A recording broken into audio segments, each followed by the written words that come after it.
Esta producción es gracias a socios del proyecto El Salvador Metro a Metro de Misión Cristiana Elim Central y sus filiales. Socios del proyecto Que el Evangelio se vea de Elim TV. Socios de Corporación Cristiana de Radio y Televisión de Misión Cristiana Elim Central y sus filiales en Lourdes Colón, Aguilares, Chalatenango, Nueva Concepción, Zaragoza, Ciudad Arce y San Juan Opico.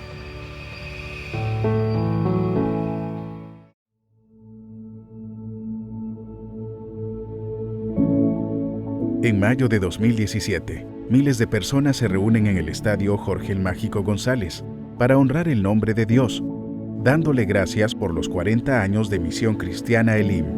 Durante el evento se recordaron momentos claves, históricos de la misión, como su origen, la doctrina en que se fundamenta, el surgimiento del modelo celular, los eventos emblemáticos, sin faltar la expansión del mensaje a través de los medios de comunicación y las proyecciones a futuro. Protagonistas de esos 40 años se hacen presente en el documental que narra la trayectoria de la misión.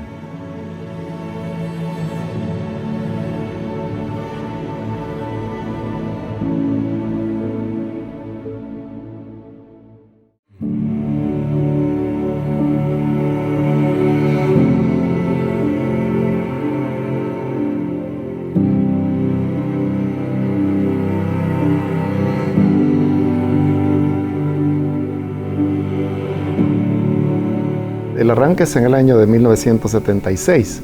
Empezaron a reunirse en las casas de un hermano, en el hogar de un hermano, específicamente el hermano Eugenio Vizcarra con su esposa y otros hermanos, en el barrio La Vega. Posteriormente encuentran el local ya en la colonia Santa Lucía de Ilopango, el local ubicado en esquina de la calle 5 y pasaje R, y es el 1 de enero de 1977 cuando tienen ya el primer culto en este nuevo local.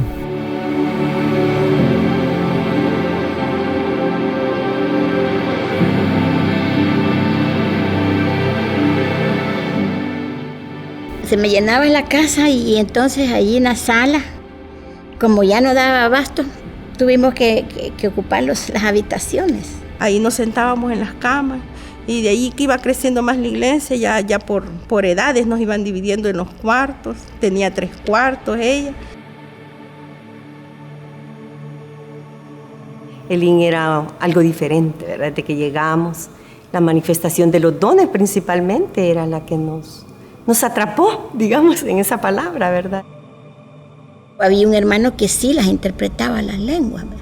Y entonces eso me llenó de tanto gozo que dije yo, esta iglesia es diferente. Y allí me cautivó el Señor, pues, de tal manera que hasta ahorita estoy aquí en la iglesia.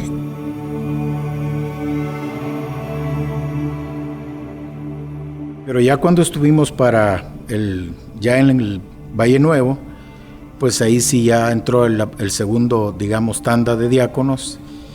Y eso pues ya le fue dando forma a la iglesia porque ya se tenía toda la estructura básica. En las actividades juveniles salíamos a evangelizar a los parques, salíamos en los buses a predicar, íbamos a las cárceles, íbamos a Zaragoza, porque Zaragoza se volvió un pueblito de explorar para nosotros.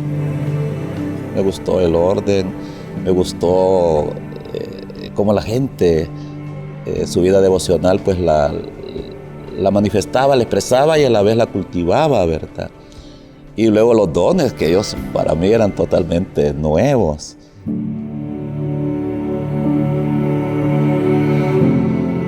Sergio Solórzano, muy joven, muy delgado en esa época. Pues todo el dinamismo que él tenía y su efusión para predicar el evangelio, ¿no? Una cosa impresionante. Que predicaciones como esa, quizás yo había escuchado, bueno, como esa, ninguna. Luego después nos trasladamos para acá, para este terreno donde estamos actualmente, porque nos venimos a la pura intemperie, porque solo también había una galera. No es fácil, sobre todo por las cosas que se sucedieron, vea que no fueron cosas pequeñas, fueron adulterios.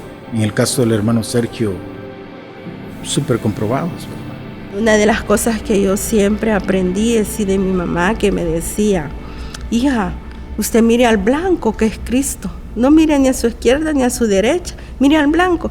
Y entonces eso fue parte de seguir adelante. Yo lloraba, hermano, yo lloraba, fíjese. Hasta que una hermana me dijo: hermana, no lo llore, me dijo, acuérdese, me dijo que es hombre, me dijo, que usted tiene. Sí, hermana, tiene razón, le dije yo. Fui directamente a él, a Sergio Solórzano, y le pregunté qué de verdad había en esos elementos. Y él lo que me respondió es que era mentira, que no había nada de eso. Como él nunca me había mentido a mí, entonces yo no tenía por qué pensar que él estuviera mintiendo, ¿no? Yo vine a darme cuenta que lo que él decía era falso aproximadamente como un año después. Pero en ese momento yo no sabía de que él estaba mintiéndome, ocultándome la realidad de lo que pasaba, ¿no? Y la gran pregunta era: ¿quién lo reemplaza?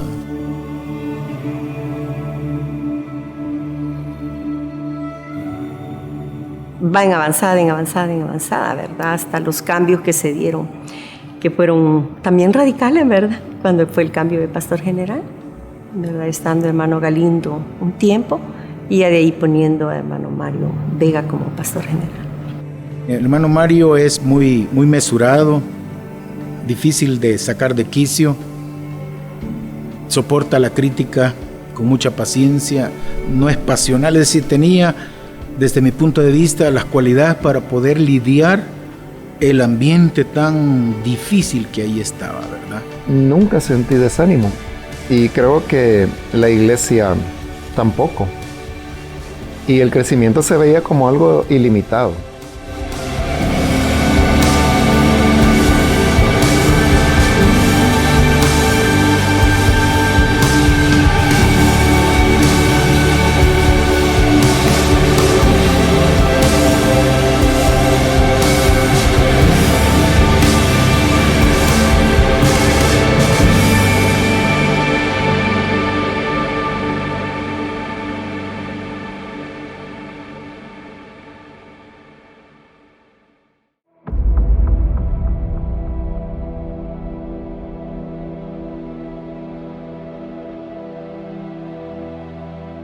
Solórzano estaba un poco molesto y me dijo: mire, me dice ese William, ahí anda enseñando que la salvación se pierde. Y esa era una pregunta que yo nunca me había hecho, ¿no? Y cuando él me dijo, entonces a mí me interesó, y yo le dije: bueno, y entonces le dije, ¿la salvación se pierde o no se pierde? Y él me dijo: yo no sé, me dijo, ahí averigüe usted. La doctrina, el creer, el credo, los asuntos de fe siempre han sido y serán la columna vertebral de la iglesia, la que va a sostener a la iglesia. El hermano Mario con el pastor Sergio Solórzano hicieron lo que se conoce, más que todo hermano Mario lo hizo, el manual de doctrinas básicas. Entonces, como nadie sabía, entonces yo me volqué pues a las escrituras a tratar de buscar una respuesta. Y así fue como, yo no sé cómo, yo digo que por la misericordia de Dios, ¿no? Logré construir una respuesta, entonces se la llevé a Solórzano.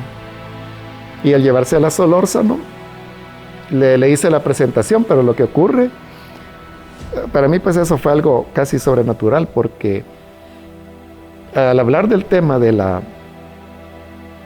seguridad eterna de la salvación, ese fue como el punto de partida. Entonces yo lo hice de atrás hacia adelante, es decir, de eso me llevó al tema de la elección incondicional, sin esos nombres, porque no los conocía. Y entonces eso fue haciéndome retroceder hasta llegar al punto de la depravación total. Repito, no con esos nombres, pero sí tenía los conceptos. Entonces cuando yo ya le hice la presentación a Solórzano y le dije: mire, esto es lo que he encontrado, buscando respuesta a lo que él me había pedido. Entonces él le encantó. Y en ese momento él me dijo esto, me dice: tenemos que incorporarlo como doctrina básica de la iglesia. Ah, va, está bien, le dije yo. Entonces, si usted lo aprueba, le dije, lo que voy a hacer, le dije, sistematizarlo. Es decir, cada una de esas doctrinas, ya ponerlas en orden para la enseñanza. creemos en las doctrinas fundamentales de la palabra de Dios, al punto de que arrancamos con la inspiración de las Escrituras, y también nosotros creemos en las doctrinas de la elección del hombre, es decir, es Dios quien elige al hombre. Que la presencia de Dios es una realidad en medio nuestro, se adora al Señor en espíritu y en verdad, y se mantiene prácticamente la doctrina. Cuando uno predica el mensaje, uno le llama lo que le llama tema libre, ¿va? Pero siempre no deja de tener presente lo que es la doctrina. En 1977 y 78. Tengo las fechas exactas en que cada doctrina se iba completando, porque esas fichas todavía las tengo. Entonces yo puedo decir la fecha exacta cuando se terminó de sistematizar la doctrina de la inspiración de las Escrituras, de la Trinidad, de la justificación, del arrepentimiento, o sea, tal como hoy las conocemos en el manual.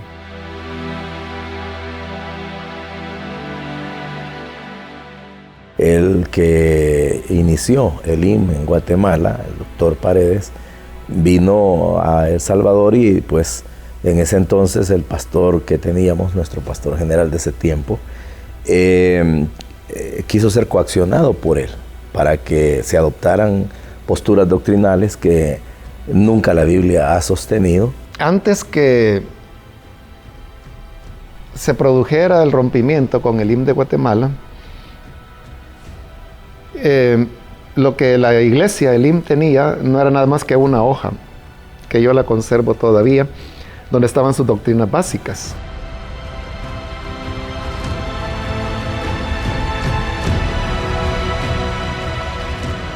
Y no surge de nosotros como el IM El Salvador, sino que surge como, vamos a decir, el IM Guatemala.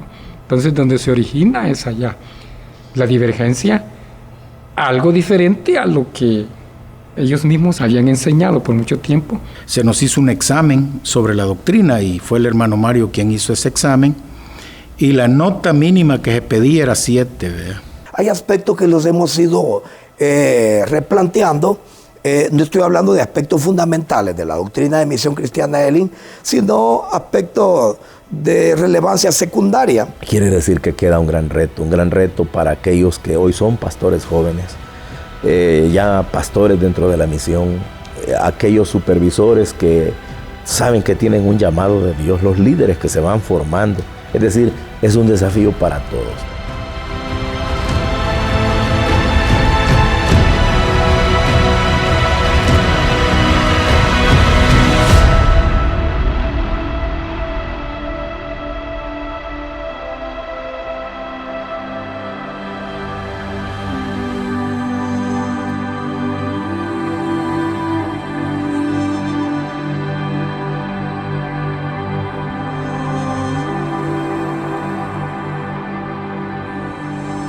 Lo primero que recuerdo que ocurrió fue que el pastor principal de esa época nos reúne a todos los que estábamos encargados de filiales. Él dijo: yo voy a comenzar con grupos familiares. Él ya había visitado Corea. Del 1986 a 1987, la iglesia que llamamos Central de San Salvador crece en un aproximado de 3,000 personas, a llegar a ser, finales de 1987, un aproximado aquí en la capital de 10,000 personas. En sus inicios era prácticamente prueba-error, hasta ir definiendo los principios que forman lo que ahora conocemos un sistema del modelo celular del IM. Nosotros fuimos creando, ¿verdad? De repente mirábamos que había necesidad de saber a qué horas comenzaba el líder, cuánta gente tenía. Hagamos un reportito pues para que lo haga, y así nos venimos organizando al punto de que pues hoy, gracias a Dios, la gente que ve la estructura organizacional de la iglesia y de la misión dicen: no, hombre, qué poderosa, qué tremenda. Una iglesia que trabajaba no solo con células, sino que la célula era la columna vertebral de trabajo evangelístico. Sí notamos una diferencia entre el esfuerzo evangelístico que hacíamos de la forma tradicional y la manera en que se evangelizaba a través de las células. La asistencia eran de 100, 150 personas, que no cabían en las casas, nos teníamos que salir a los pasajes. Que a esas alturas ya los pastores que estábamos en las filiales nos habíamos anexado al trabajo de la iglesia y ya habíamos sido distribuidos a modo de que cada uno de nosotros tuviera un área geográfica donde ir a trabajar. No lo entendíamos, pero nos sujetamos y la sujeción a lo que nos llevó fue a la gran bendición de ser una mega iglesia y el Soyapango. Al principio costó, porque recordemos que comienza con 17 células, 17 hogares, pero rápido la gente agarró al ver el fruto, porque el fruto fue muy rápido. Cuando surgió el conflicto aquí en El Salvador, esa guerra terrible, ¿verdad? No se podía ir a la iglesia. Entonces se recibió orden de que prácticamente no nos moviéramos, sino que nos congregáramos en cada célula. La expectativa en cuanto a trabajo celular fue glorioso, fue explosivo, un avivamiento, fue algo tremendo. La novedad fue revolucionaria, motivacional, comenzando por su servidor. Primeramente llegué yo a la reunión familiar y consecutivo llegaron mi esposa, mis hijos, que para la gloria y honra de Dios, en ese momento todos llegamos a los caminos de Dios. Nos íbamos debajo de la lluvia, cubriéndonos del frío, pero ahí andábamos sirviéndole al Señor y a veces con dificultades, con problemas. Yo decía, humanamente hablando, con el corazón a veces herido, ¿verdad? Por las cosas de la vida. La situación que he ido a otras colonias que son de otras pandillas y he ido a esto y me dicen, ¿qué pasó, brother? ¿Y usted qué pasa? ¿Por qué viene aquí, bro? Tiene valor, va. No, si vos me puedes ver, aquí ando predicando el evangelio, le dice. Porque Dios nos respaldó en la guerra, nos puede respaldar ahora también, porque Él es el mismo Dios. Antes no se atendían a los niños, si estamos hablando de niños, hoy hay una célula para niños. Antes no se atendía a los jóvenes, ahora sí hay una célula para jóvenes. Se me ha hecho más fácil llevarlos a las células, porque hay una identificación muy cercana a ellos, ¿verdad? Es cuando comprendemos de que es algo que viene de Dios y que va a prevalecer a través del tiempo. El pastor Cho fue invitado para participar de una de nuestras conferencias celulares, pero a la vez él reconocía con su visita lo que estaba ocurriendo en Misión Cristiana Elim. Aparte de que Elim estaba reconociendo el gran aporte que a través de sus escritos, por ejemplo, los grupos familiares y el crecimiento de la iglesia, o la Cuarta Dimensión, que fue el primero en llegar al país, habían incidido de una manera muy positiva y de motivación a la iglesia.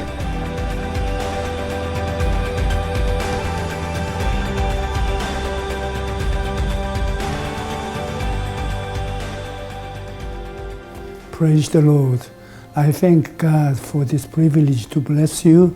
Congratulations, the 40th anniversary of Elim Church. I visited you in 2002. I have seen and heard how God is working. Pastor Mario Vega and Elim Church are always in God's hand. Through Elim Church, God has poured out the Holy Spirit to El Salvador. Your growth will never stop until Jesus Christ comes. Again, congratulations to the brothers and sisters of Elim Church. Congratulations, my dearest friend, the loyal servant of God, Mario Vega. Hope to see you in Seoul next year. Give all the glory to God. God bless you. Thank you.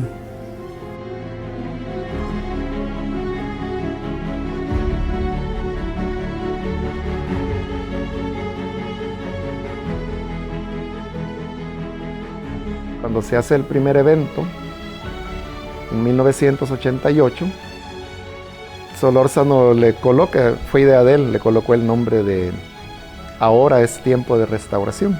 Cuando se hace el siguiente evento, en 1990, él me dijo que él estaba pensando en que el nombre del siguiente evento fuera Aún es tiempo de restauración. Tiempo de restauración. La oportunidad de un encuentro personal con Jesucristo, una convocatoria de una iglesia naciente, pequeña, llegar a un estadio. Fue un gran desafío para en este caso, la dirección de la iglesia en ese tiempo. En los primeros eventos no había el trabajo celular, ¿verdad?, tan en boga como ahorita, pero sí nos tocaba como líderes trasladar la gente, la organización que había en la iglesia, que siempre ha sido excelente, ¿verdad? Siempre nos reuníamos, pensábamos un año antes para hacer la actividad y empezábamos a enfocarnos la estrategia que íbamos a ocupar. Los eventos tenían el propósito de que la iglesia pudiese manifestarse para que la sociedad reconociera la presencia de Elim en El Salvador. El tema principal se mantenía porque nuestra misión se conocía por un tema de reparación. Aún es tiempo de restauración. Entonces yo me proyecté al futuro, le dije, entonces si el otro año lo hace, ¿cuál va a ser el nombre? Y él se quedó pensando y me dijo, no sé, me dice, todavía no lo he pensado. Y entonces comenzamos a barajear posibilidades. Y yo recuerdo que una de mis ocurrencias del momento fue decirle, póngale, ya no habrá más tiempo de restauración. Siguiendo esa lógica, ¿no? Que ahora es tiempo, aún es tiempo, entonces hoy ya no habrá más tiempo. En el primer evento, Tiempo de Restauración, lo que se buscaba es que el mensaje evangelizador llegara a las personas. Somos una misión que predicamos al Señor y que seguimos en ese mismo trabajo celular. Mi hija que estaba pequeña, ella recibió al Señor en ese primer evento. Eso fue maravilloso, ver esas multitudes, cómo eran como ríos que se encaminaban a ese lugar.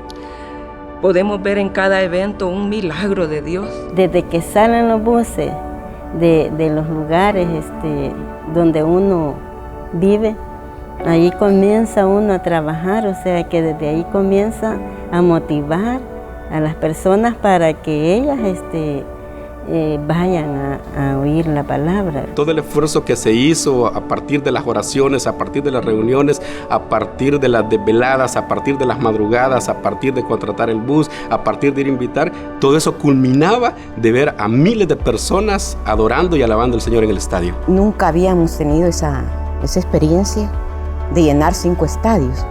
Para nosotros fue sorprendente, ¿verdad? El Señor nos sorprendió de una manera tremenda.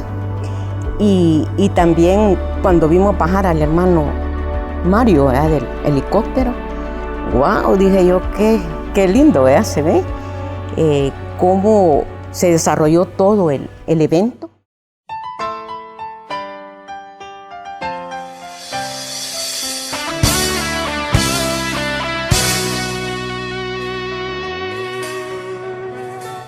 Si tu vida fracasó, ya no puedes regresar. Ya cuando yo estoy en San Salvador y ya como pastor general, me surge la idea de grabar un tema, un himno alusivo a los eventos. Recuerdo que yo tomé un papel y escribí algunas ideas, ¿no?, que se me vinieron, como los cielos pasarán, la tierra se moverá, pero su palabra permanecerá. Entonces escribí esas ideas y se las entregué a Natán Salaverría, que era el coordinador del grupo Roca Eterna en ese momento. Entonces yo le dije, yo lo que quiero es una alabanza congregacional que motive a la gente y que le haga identificarse con el evento. Entonces él me captó la idea, está bien, me dice, vamos a preparar algo. De restauración, aún es tiempo, aún es tiempo de restauración. El cielo pasará, la tierra se moverá, reyes caerán, reinos se olvidarán, mas tu palabra.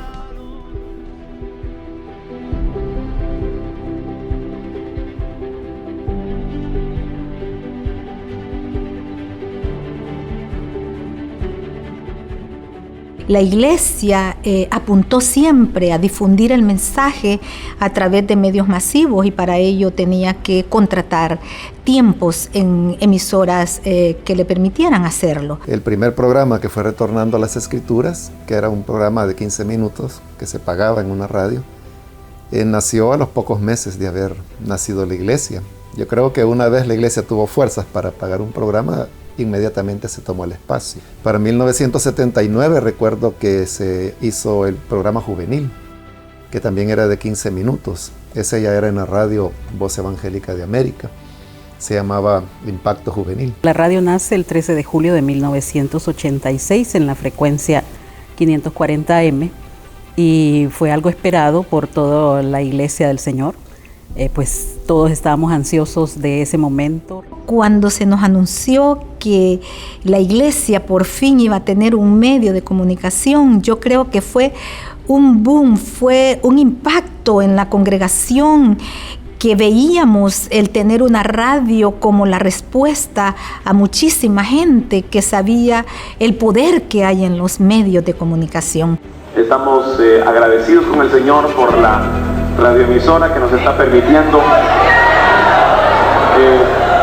inaugurar esta mañana Entonces esa era la expectativa de saber que nuestra iglesia iba a tener una radio, algo que realmente iba a impactar a este país.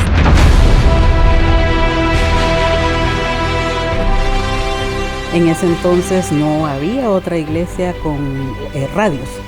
Éramos la única iglesia en ese momento, en el 86, con una radio. Desde el momento que la radio inició sus transmisiones, los oyentes y las llamadas eran constantes, felices de que la iglesia tuviera su radio. Se marcó la diferencia en el tipo de programación y aún en el tipo de música que se programaba y el tipo de mensajes, tanto evangelísticos como doctrinales.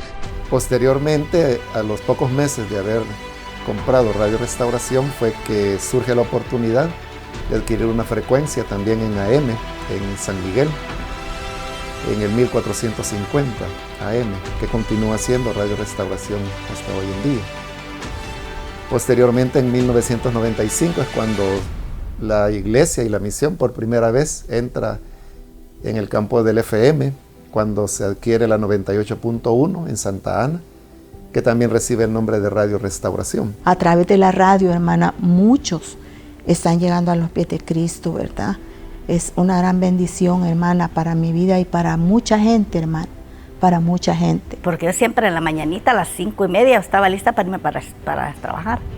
Pero en ese momento, un mensaje tan lindo que sentí en mi corazón una fortaleza tan grande y sentí que Dios me decía que esa prueba iba a pasar. A través de mi aportación, gracias a Dios, se difunde el Evangelio. A través de la radio, hermana, hay muchas almas que llegan al Señor, así como yo llegué también al Señor. La radio necesita ir por todos los confines de la tierra y predicar este Evangelio.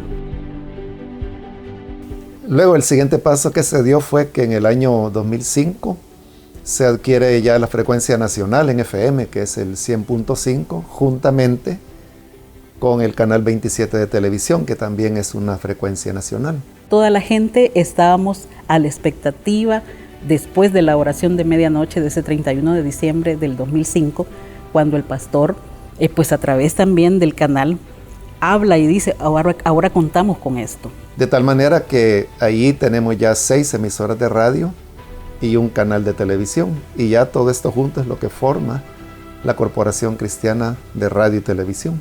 Y se le llama corporación precisamente por eso, porque hay ya un grupo de 6 emisoras y de un canal de televisión. Los alcances de lo que Restauración, el INTV ha hecho, 540M ha hecho a lo largo de este tiempo, nunca podrá ser de verdad dimensionado a su cabalidad.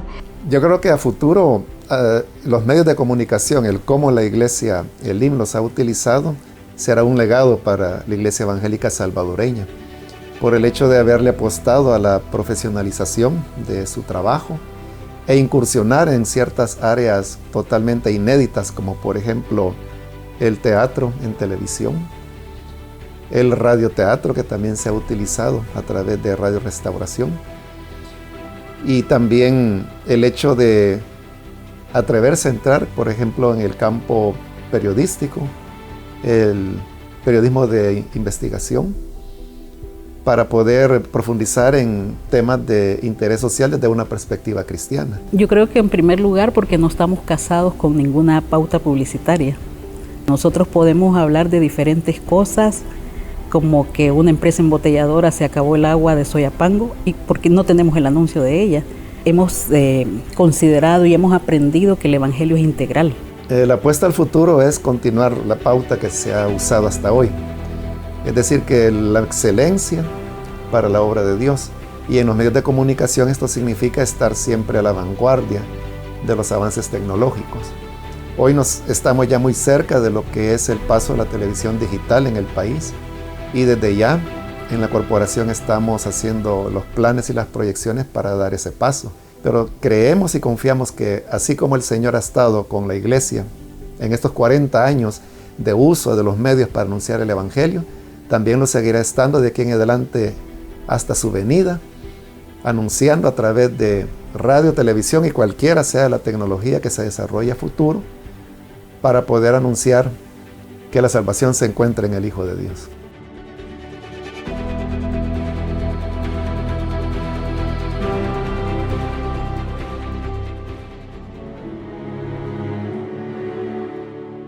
De estos hermanos y hermanas que en el año de 1977 comenzamos a llegar a ese pequeño local en la colonia Santa Lucía, no teníamos idea de lo que llegaría a ser y de lo que significaría para el país y para el mundo. Pero fuimos, me incluyo yo ahí, que lo dimos todo, que trabajamos con todo amor.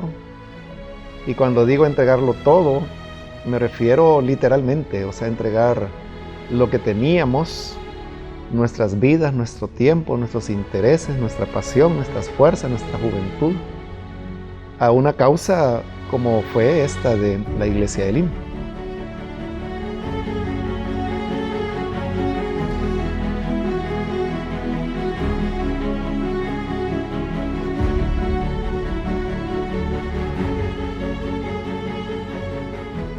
Hay varios desafíos que tiene la misión. Yo creo que uno muy importante es entender que estamos en un nuevo El Salvador. O sea, El Salvador ha cambiado, ya no es el mismo de la década de los 70s y tampoco de los 80. Hoy tenemos una población que me atrevería a decir es más educada. Y eso para mí obliga a los ministros del Evangelio a prepararse y capacitarse. Es decir, ya no es valedero, para mí ya terminó la época cuando un predicador podía decir cualquier cosa en el púlpito y la gente decía amén. Pero también cada vez hay más y más jóvenes que son más informados, que tienen más acceso a información. Eso obliga para mí al ministro a formarse más. Ese es un gran desafío que él tiene hacia el futuro. Muchos de nuestros jóvenes que han sido niños en la iglesia, hoy son jóvenes adultos y muchos profesionales, ¿verdad? Médicos, licenciados en alguna categoría. Y nuestros jóvenes de alguna manera se van relacionando ya con otro tipo de personas que deberíamos de alcanzar. La congregación Elim de Santa Lucía, geográficamente hablando, nosotros hemos quedado en un rincón del país. Las arterias de conexión de lo vehicular son difíciles. Necesitamos que la iglesia se ubique en un lugar mucho más accesible. Otro gran desafío que yo encuentro es el tema de la infraestructura. Me refiero pues a la construcción de los nuevos edificios de la iglesia, que se va a convertir en una inversión gigantesca, nunca imaginada o pensada, pero que es el siguiente paso que vamos a dar. La inversión más grande que en sus 40 años de historia la iglesia va a afrontar, ¿verdad?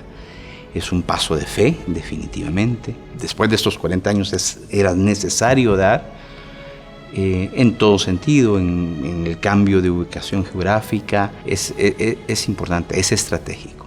Nosotros desde que compramos el terreno de las 14 manzanas, nuestro deseo, nuestro proyecto ha sido de hacer un auditorio para 12,000 personas y en el cual sabemos que Dios lo va a llenar, pero eso lo va a hacer el Señor, ¿verdad? Necesitamos hacer misión dentro de nuestro propio país, ¿verdad?